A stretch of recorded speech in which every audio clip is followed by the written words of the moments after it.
so bad. Like, I literally started throwing up. We're still friends to this day. When I say this person took care of me, when I knocked out in the car, yeah, I know, bro. I know. You're like, what? I was too done. I didn't know that Jamaican drinks hit like that. Montego Bay people, they just felt like they had an entitlement to do certain stuff to you or to act a certain way to you. It was just weird. This Jamaican guy just started blacking like, Batty boy, Batty man. Somebody's getting roasted on vacation. Everything where you talk, I do. Everything where you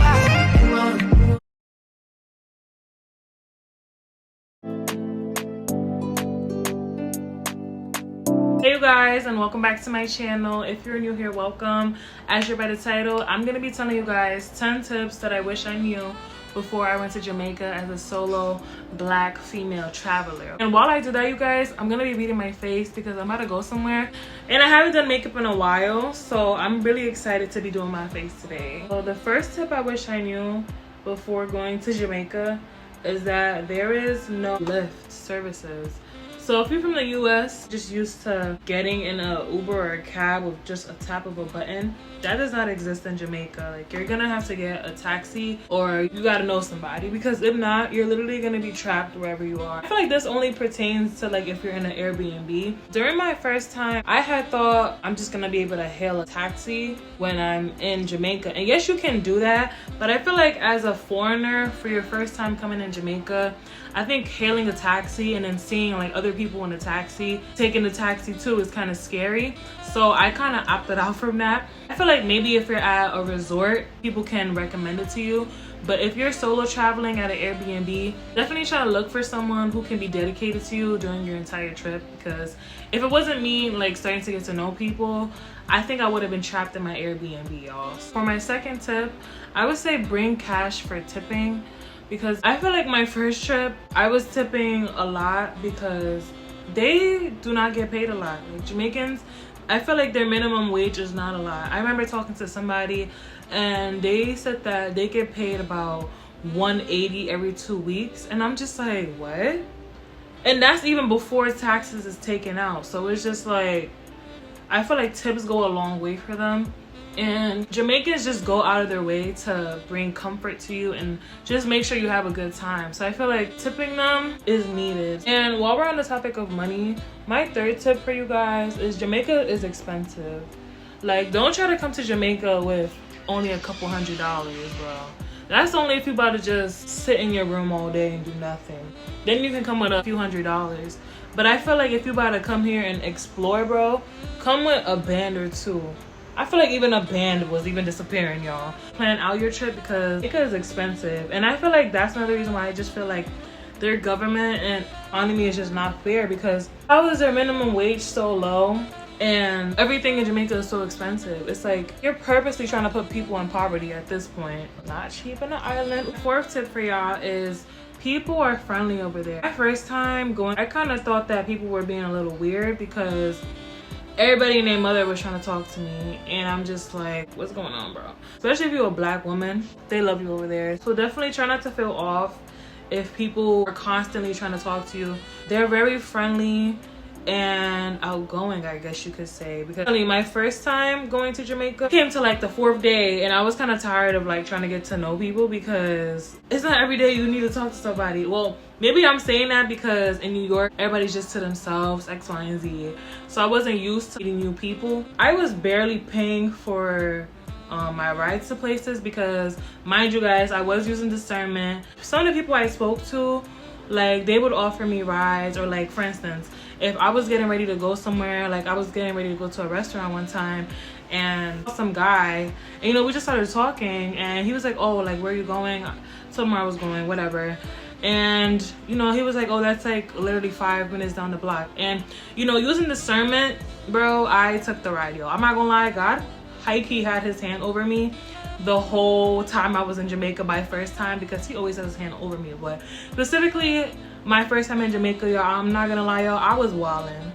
I was really getting in cars with strangers, y'all, and I didn't die. Like, I'm still here. But I feel like you can definitely use your discernment to see who, like, I know nobody is trustworthy, bro, but bro, I feel like I don't want to say like all Jamaicans aren't bad, because I know like people have their stories and stuff, and you know, people like locals have told me like to be careful because you know people be ending up missing and stuff. But from my experience, people are very friendly and they're always like willing to help, especially if you're pretty. So yeah, just don't accept it from everyone because you just never know. I'm not gonna lie, I feel like this should be another tip, but I high-key feel like Jamaicans are more trustworthy than Americans. I feel like an American is more likely to kill you than a Jamaican. Obviously, depending on where you go in Jamaica.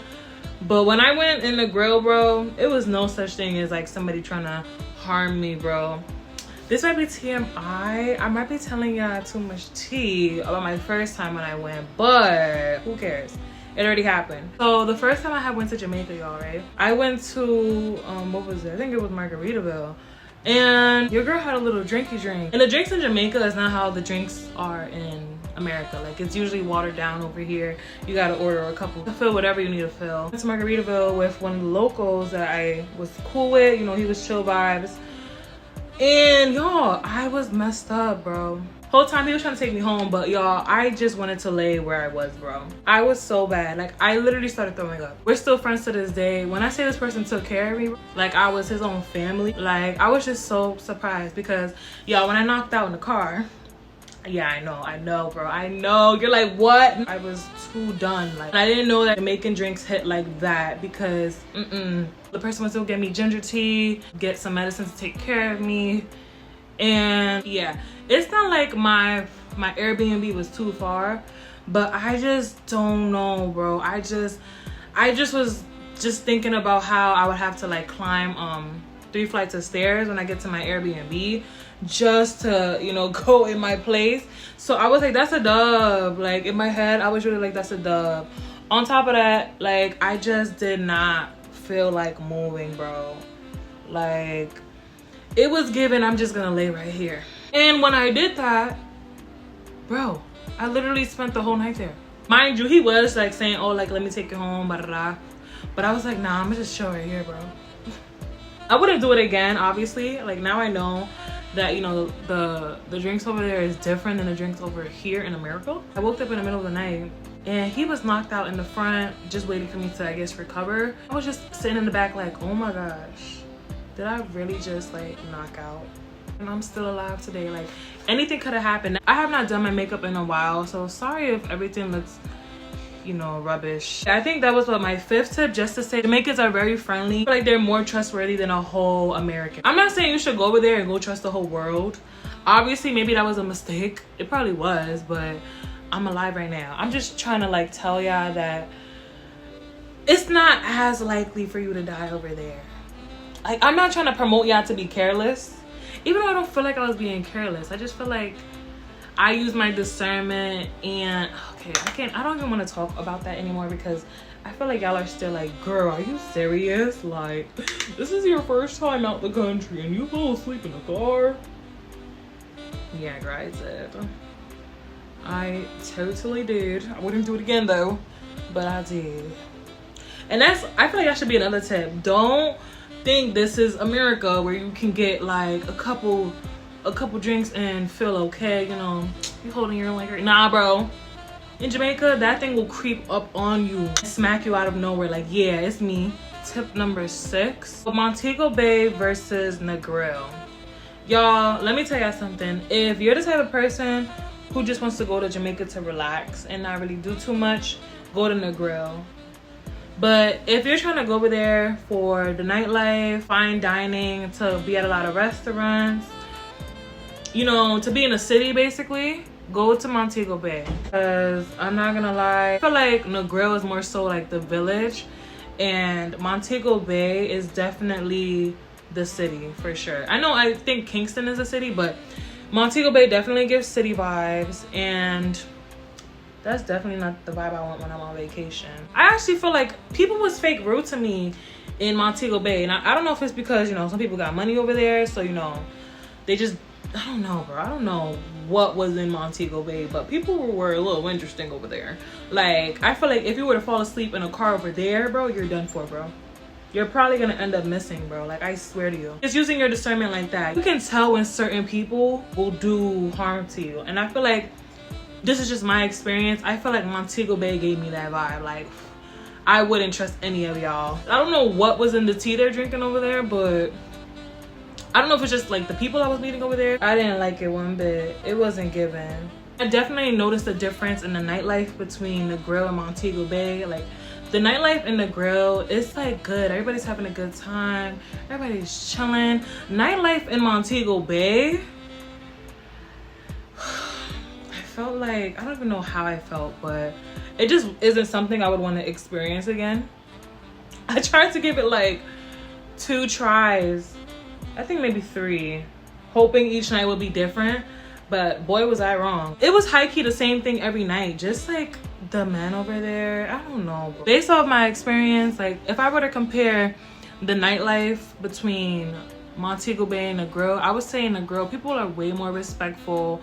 People won't try stuff with you in Negril compared to Montego Bay. Like, I just feel like Montego Bay people, they just felt like they had an entitlement to do certain stuff to you or to act a certain way to you, like, and it was just weird. Went with my friend Rama, that was her first time there, and in my head I'm like, girl, this is not the Jamaica I love and cherish. Let's just go to Negril, because I don't know what was going on over there. But yeah, I would definitely say if you're more so a chill and laid back person, you don't really want to be outside, go to Negril, especially because there's not really much to do over there other than going to the beach and, you know, just chilling and holding a vibe with people.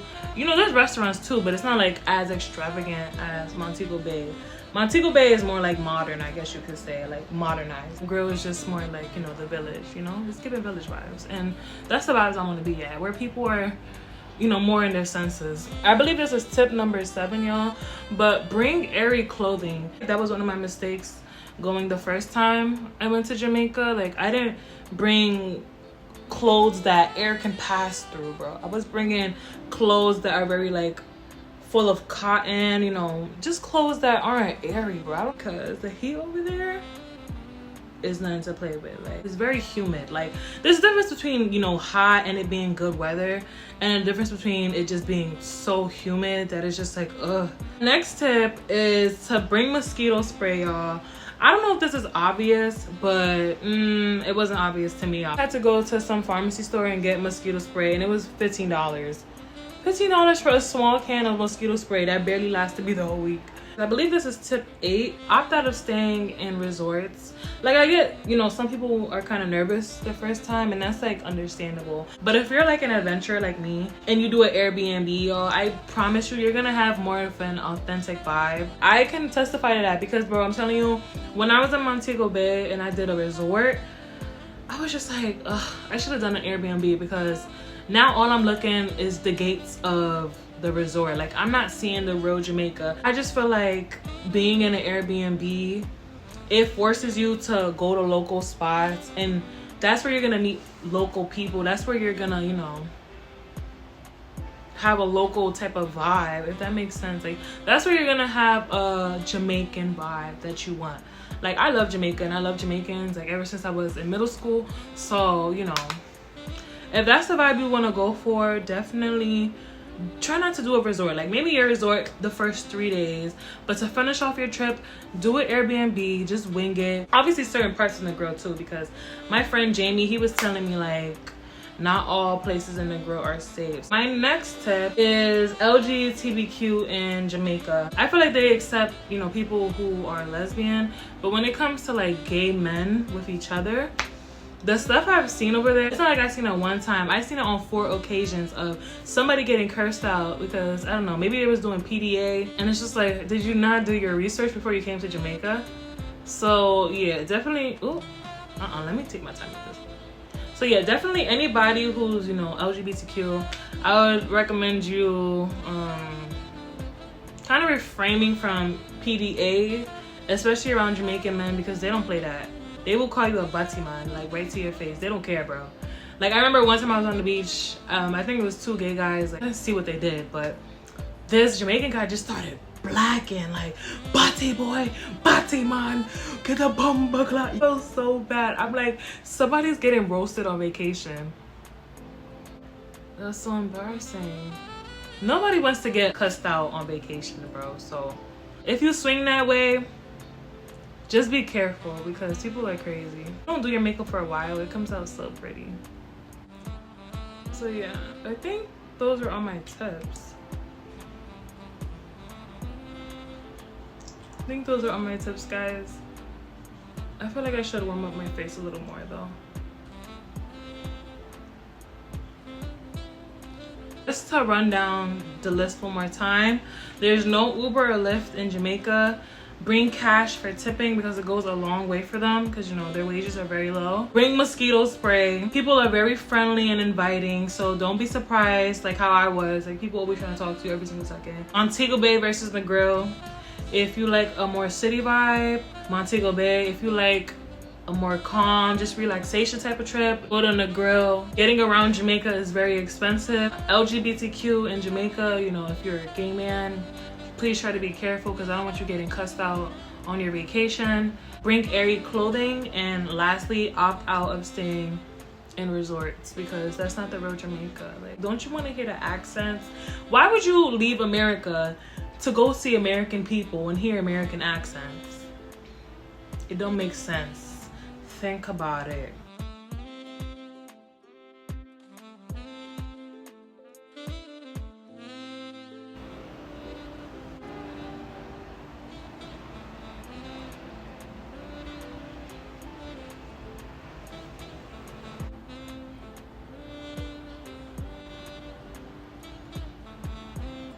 Alright guys, that is the end of my video. I hope you enjoyed this chit chat get ready with me. I enjoyed it. The face looks very good. I'm gonna go flat iron my hair and put on my outfit and everything. But yeah guys, if you liked any tips that you heard in this video, or if you have any questions, feel free to like this video and comment down below. I'm gonna catch you guys in my next video. Bye y'all.